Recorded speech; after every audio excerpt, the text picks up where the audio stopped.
I do not like the award for most valuable player. I'm not going to give one out because when you ask like most valuable, what does that mean?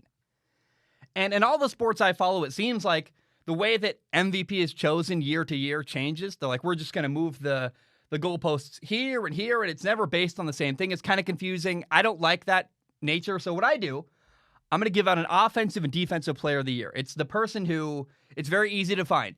Who had the most impressive year on offense and on defense in the NFL? Very simple. And frankly, it's about who had the most impressive numbers. I'm not afraid to say that. What looks great on paper? Who had an impressive, outstanding year? And so easily by a mile, my 2020 NFL Offensive Player of the Year is none other than the Packers quarterback, Aaron Rodgers. I'm so excited to say that. When I watch Aaron, he's maybe the most physically gifted quarterback as far as throwing the football I've ever seen. Nobody throws the ball better than Aaron. And Aaron in 2020 led the NFL with 48 passing touchdowns. He had the fewest interceptions for anybody who played as much as he did. He led the NFL in QBR. He led his team to a 13-3 season and the NFC Championship game. And this has to be mentioned. Aaron Rodgers had an incredible year. And the NFL, in fact, gave him their MVP award. And he did it just a couple of months after his team drafted Jordan Love to replace him. I think that's awesome.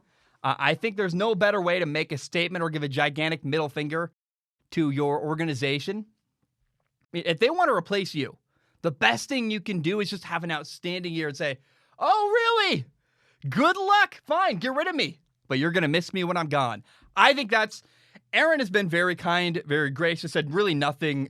I'm sure when Jordan Love was drafted, he went, I don't know what that's about.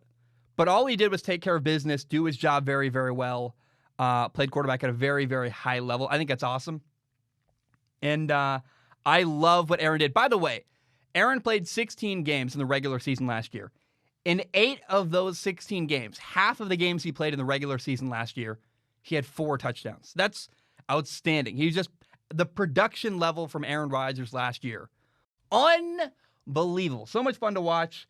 Had a ridiculous year. He also, by the way, is the person I've never watched Jeopardy before in my entire life until Aaron was the guest host. So great on the field, great as a host of Jeopardy. He's introduced me to the show. Alex Trebek, may he forever rest in peace. I never watched the show with him, but I went back and I'm watching the old episodes. It's really fun. And again, I want to repeat this because as a side note, it's very, very important. Nobody in the history of mankind has ever been more talented throwing a football than Aaron Rodgers. So Aaron really was easily the 2020 NFL Offensive Player of the Year. There's a couple of games last year. If you're bored, go back and watch them. Week 16, Green Bay against Tennessee. Amazing. It's in the snow. Aaron was nearly perfect. Aaron is not only great in a dome, like a lot of quarterbacks play indoors. Awesome. Aaron is good no matter what weather he's playing in as well. That's another factor to his game. You're like, that's really, really impressive. Week 17 against the Bears. He embarrassed the Bears defense. And then week 9 at the 49ers. By the way, his childhood favorite team. Aaron was a San Francisco 49ers fan growing up.